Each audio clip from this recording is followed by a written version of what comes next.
नमस्कार, मी Bhimrao Lonare, IBM TV9 news आणि WH न्यूजमध्ये मी आपलं स्वागत करीत आहे।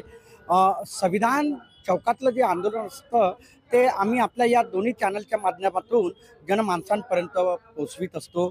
आता आपण बघू शकता, EVM हटाव देश बचाव असं जन आंदोलन या संविधान चौकामध्ये जे समस्त ॲडव्होकेट संघटना आहे, वर्ग आहे, त्यांच्या वतीने या संविधान चौकामध्ये जन आंदोलन केलं जात आहे। आणि आपण इथे बघू शकता, ही जी EVM आहे त्याला व्हेंटिलेटरवर ठेवण्यात आलेलं आहे।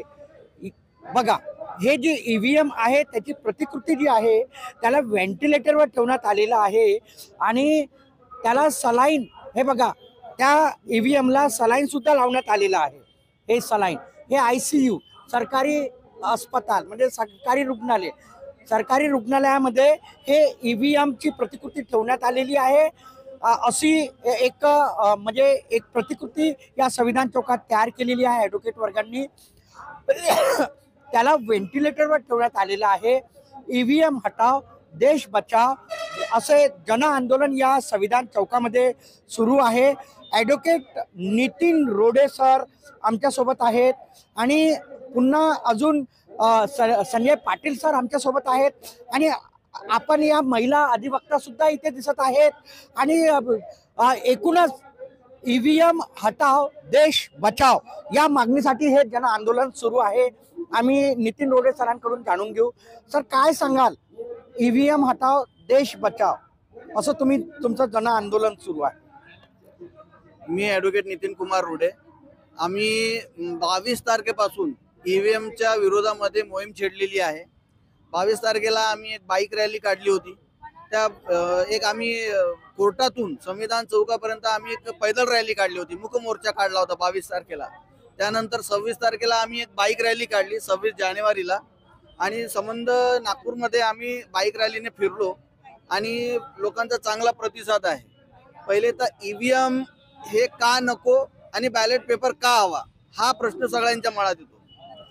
बॅलेट पेपर आम्हाला याच्याकरता हवा, बॅलेट पेपरवर मी समजा एक जो पण आमदार किंवा खासदार करता जो प्रत्याशी असेल त्या प्रत्याशीच्या नावासमोर मी ठप्पा मारला तर मला हे खात्री होते की मी ज्याला पसंत करतो त्या व्यक्तीच्या समोर मी ठप्पा मारला। तो बॅलेट पेपर मी रॅप करून जेव्हा मी त्या बॅलेट बॉक्समध्ये टाकेल, सिल्वन बॅलेट बॉक्समध्ये, तर मी खात्रीशीर झालो की माझं वोट जे आहे ते आता कन्फर्म झालं आणि ते व्यवस्थित एका सीलपॅक डब्यामध्ये पॅक आहे। जेव्हा काउंटिंग होईल तर मी आश्वस्त असेल की माझा वोट सरळ ज्या कॅन्डिडेटला मी टाकलेला आहे त्याला मिळणार आहे। ही पारदर्शकता निवडणुकीमध्ये असावी म्हणून आम्ही बॅलेट पेपरचा आग्रह धरतोय। दुसरी गोष्ट अशी की लोकांचं म्हणणं असं आहे की एवढे प्रगत देश आहे, प्रगत देशांमध्ये पण आपण पाहतोय की भारत प्रगत होतोय तर EVM का नाही वापरावा। पण प्रगत देश आपल्यापेक्षा कैक पटीने प्रगत देश जे आहेत ते अमेरिका, जपान, चायना हे आपल्यापेक्षा काही पटीने प्रगत देश आहेत। ह्या देशांमध्ये आज सुद्धा बॅलेट पेपर वापरतात। फक्त लोकशाही मधला सगळ्यात मोठा डेमोक्रेसी असलेला भारत देश हा EVM मशीन वापरतो। जी EVM मशीन जपान कंपनी बनवते ती सुद्धा गॅरंटी देत नाही की ही हॅक होऊ शकते की नाही होऊ शकत किंवा याच्यामध्ये छेडछाड केल्या जाऊ शकते की नाही केल्या जाऊ शकत। जेव्हा त्या पण शाश्वत नाही आहे, जेव्हा जपान कंपनी जे EVM आम्हाला देत आहे ती जेव्हा शाश्वत नाही आहे तर आम्ही त्या EVM मशीनवर भरोसा कसा करायचा। दुसरी गोष्ट की आम्ही कुठलीही वस्तू घेतो, इलेक्ट्रॉनिक वस्तू, त्याच्यावर एक पर्टिक्युलरली ISI मार्क वगैरे असा प्रकारचा मार्क असतो। EVM मशीनवर असल्या कुठल्याही भारतीय ट्रेड कंपनीचा किंवा कुठल्याही जे अधिकारिक स्वरूपात जे सील करतात किंवा मार्किंग देतात अशी कुठलीही मार्किंग किंवा अशी कुठलेही प्रमाण किंवा सर्टिफाईड ज्याला म्हणतो आपण सरळ भाषेमध्ये, सर्टिफाईड करून कोणतीही EVM मशीन वापरल्या जात नाही। जर ती सर्टिफाईड नसेल तर त्यावर विश्वास कसा ठेवायचा। तिसरी गोष्ट अशी आहे की 19 लाख म्हणजे 2019च्या अगोदर 19 लाख EVM मशीन ह्या चोरीला गेल्या, त्या आतापर्यंत सापडलेल्या नाहीत। आता 19 लाख EVM मशीन चोरी करणं म्हणजे तोंडाचा खेळ नाही आहे की 19 लाख मशीन घेतल्या, खिशात टाकल्या आणि घेऊन गेला कोणी. हे शक्य नाही आहे. त्याच्याकरता मोठे मोठे कंटेनर लागतील किंवा ट्रक्स लागतील, ज्याच्यामध्ये ते लोड करून घेऊन जावं लागेल. 19 लाख ईव्हीएम मशीन जेव्हा म्हणजे चुनाव आयोगाच्या ऑफिस मधनं चोरी होत आहे आणि ते आतापर्यंत त्यातली एक पण ईव्हीएम मशीन सापडली नाही, तर कुठेतरी चुनाव आयोगावर आमचा एक प्रश्न उपस्थित होतो की ह्या धांदलीमध्ये कुठे चुनाव आयोग हे सम्मिलित आहे किंवा नाही. त्यानंतर आता नवीन एक पत्रकारांनी एक आरटीआय टाकला 2023च्या अगोदर 9.5 लाख अजून ईव्हीएम मशीन चोरी गेल्या. मग चुनाव आयोग पहिले 19 लाख जे मशीन गेल्या, त्याच्यानंतर 20 लाख जपानकडनं मशीन्स नवीन घेतल्या. आता पुन्हा नवीन पद्धतीने अजून 9.5 लाख मशीन चोरीला गेल्या. मग चुनाव आयोग हा अतिरिक्त खर्च जो मशीन घ्यायचा जो खर्च आहे हा कोणाच्या खिशातून करतोय? हा सामान्य नागरिक जो एक डब्बी घेत असेल, माचीसची डब्बी घेणारा व्यक्ती सुद्धा टॅक्स पेयर आहे या भारताचा, तर त्याच्या पैशातूनच हे सगळं तारतम्य चालू आहे. मग आमचं म्हणणं आहे की तुम्ही जपानमधनं वेळोवेळी तुम्ही मशीन घेताय, त्यापेक्षा बॅलेट पेपरवर तुम्ही चुनाव करवा. हा सिंपलचा आमचा एक हे आहे. आता जर ईव्हीएम वरच मतदान होईल, हे म्हणजे ईव्हीएम वरच देशातील मतदान होणार आहे, लोकसभा असो किंवा विधानसभेचं. तुम्ही विरोध करत आहात, तुम्ही म्हणजे बॅलेट पेपरवर आता निवडणुका व्हायला हवा असं तुमची मागणी आहे. जर झालं नाही तर काय आता तुम्ही करणार हे सांगा. जर बॅलेट पेपरवर इलेक्शन झाले नाही तर आम्ही सामान्य जनता ह्या चुनावर ह्या इलेक्शनवर बायकॉट करू. आम्ही आमचं कुठलंही मतदान करणार नाही, कोणत्याच पक्षाला करणार नाही. जर सगळ्या पक्षांनी एकत्रित येऊन याचा विरोध केला नाही तर येणाऱ्या काळामध्ये देशाकरता ही खूप मोठी हानी आहे. कुठलाही एक असं आहे की जेव्हा एखाद्या पक्षाला सर्व मताने कुठल्याही राज्यामध्ये पसंत केल्या जात नाही आहे, तरी तो पक्ष तिथं निवडून येतोय आणि भारी भरकम मतांनी निवडून येतोय, तर कुठेतरी प्रश्नचिन्ह येतो की बाबा जिथे त्यांना प्राधान्य नाही तिथे हे निवडून येत आहेत. मग तिथे का बरं निवडून येत आहेत? जसा असा खूप सिंपलचं उदाहरण आहे, छत्तीसगड मधले जे सरकार नवीन पक्षातर्फे, मला कोणा पक्षाच्या बाबतीत बोलायचं नाही आहे, जे नवीन पक्ष छत्तीसगड मध्ये आलं त्यांनी सगळ्यात पहिला कार्यक्रम काय केलं सुरू केलाय? हसदेवचं जंगल संपूर्णतः नष्ट करायचं. आता जेव्हा जंगल नष्ट करतायत तर तुमचं पोल्युशनचं आणि प्रदूषणाचा विषय पार्टी पक्षासमोर येत नाहीये. जेव्हा आम्ही म्हणतो की बॅलेट पेपरवर 5 वर्षानंतर तुम्ही इलेक्शन ठेवा, आम्ही जबाबदाऱ्या घेतो ना, आम्ही झाडे लावायची जबाबदाऱ्या घेतो. कुठलं पाऊल काय आहे आता? यानंतर आंदोलनाचं आमचं पाऊल राहील की आम्ही 1 तारखेला ईव्हीएम जी आता आपण बघत आहात की जे आम्ही त्यांना आयसीयू मध्ये ठेवलेलं आहे, ह्या ईव्हीएमची अंतिम यात्रा आम्ही 1 तारखेला संविधान चौकातून पूर्ण नागपूरभरात फिरवून पुन्हा संविधान चौकात आम्ही येणार आहोत. तर ईव्हीएमची शवयात्रा आम्ही 1 तारखेला 1 फेब्रुवारी 2024 ला करणार आहोत. 1 फेब्रुवारी 2024ला ईव्हीएमची शव यात्रा काढण्यात येणार आहे. ॲडव्होकेट संघटना आहे, त्यांच्या वतीने संविधान चौकामध्ये हे जन आंदोलन सुरू आहे. तुम्ही काय सांगाल? मेरा एक ही कहना है, ईवीएम से अगर चुनाव होता है तो हमारे जितने भी संवैधानिक अधिकार है वो सब चले जाएंगे, क्योंकि एक ही पार्टी जो आ रही है पिछले 2 इलेक्शन से वही पार्टी फिर आएगी. उनका कहना है ऐसे इस बार 400 पार. ये क्या है? हमको ईवीएम पर ट्रस्ट ही जब नहीं है, मुझे मालूम विश्वास ही नहीं है कि मेरा वोट कहाँ गया, इसलिए हम उससे ईवीएम से नहीं चाहते, बैलेट पेपर से चाहते. बॅलेट पेपरवरच निवडणुका व्हाव्या अशी मागणी होत आहे. काय सांगाल तुम्ही? सर एक्चुअली जो ईवीएम से वोटिंग होती है वो मेरे ख्याल से ट्रांसपेरेंट नहीं है. यदि मैं किसी को वोट देता हूँ तो मुझे पता रहना चाहिए कि वोट वो किसे जा रहा है. जो भी हम ईवीएम मशीन पे देते हैं वो हमारा इनपुट होता है, हमें आउटपुट पता नहीं होता है. वो आउटपुट कहाँ जा रहा है ये हमें पता नहीं होता है, हम सिर्फ कमांड दे रहे हैं. बट यदि हम बैलेट पेपर पे वोट देते तो मुझे एग्जैक्ट पता रहेगा कि मैंने कहाँ पे थप्पा लगाया, और लास्ट स्टेज पे भी मुझे पता रहेगा कि मैंने बॉक्स में डाला है तो वो क्लियर किसके फेवर में जा रहा है. तो वहाँ पे ट्रांसपेरेंसी रहेगी. ईवीएम में ट्रांसपेरेंसी नहीं होती है, यही इशू है. पाटील साहेब, तुम्ही काय सांगाल? या ना, समोर या ना. ईव्हीएम हटाव देश बचाव यासाठी जन आंदोलन सुरू आहे संविधान चौकात. ॲडव्होकेट म्हणजे सगळी संघटना आहे ॲडव्होकेट वर्गांची. काय आहे की जन आंदोलन हे आता वेगवेगळ्या स्तरावर वेगवेगळ्या संघटना आपापल्या लेवलला चालवून राहिले आणि मुख्य मुद्दा हा आहे की सर्वसामान्य जनमानस असो किंवा बुद्धिजीवी वकील असो यांच्या मनामध्ये ईव्हीएम मशीनला घेऊन शंका का निर्माण झाली हा बेसिक प्रश्न आहे.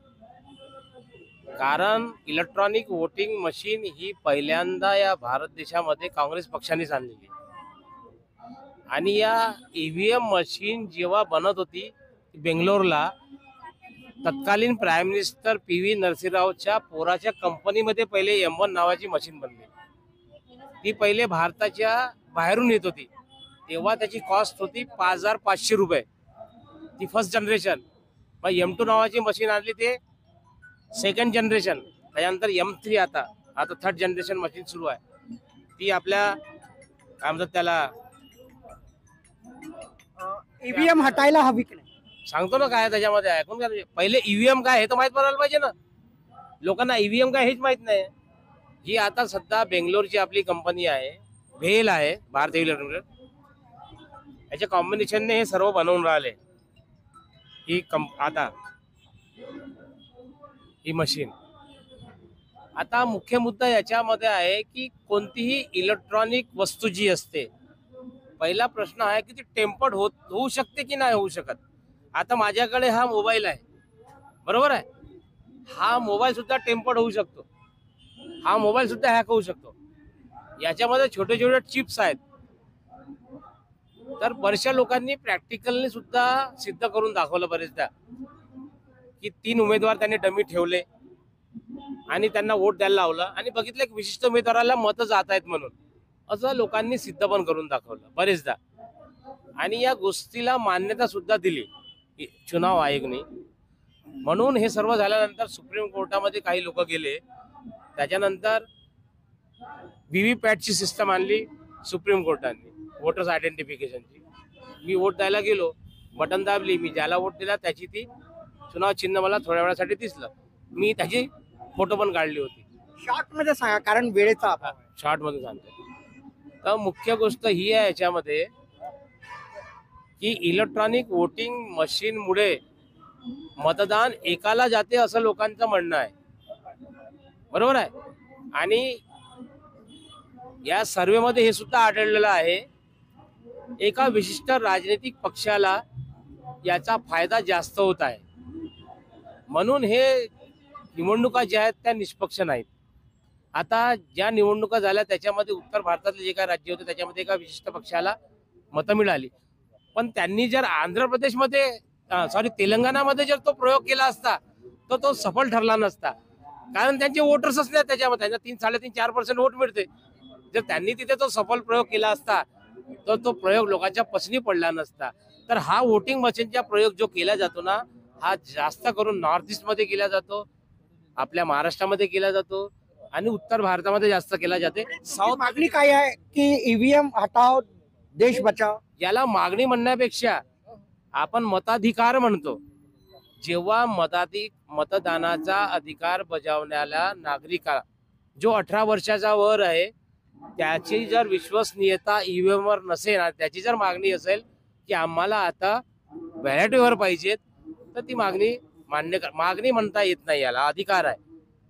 तर वोटाचा अधिकार आहे तर वोटाचा अधिकार नाकारण्यात येऊ नये म्हणून बॅलेट पेपर करायला पाहिजे. काय हरकत नाही. बॅलेट पेपर केला तर काही प्रॉब्लेम नाही. तसं बॅलेट पेपरवरच निवडणूक व्हायला हवी.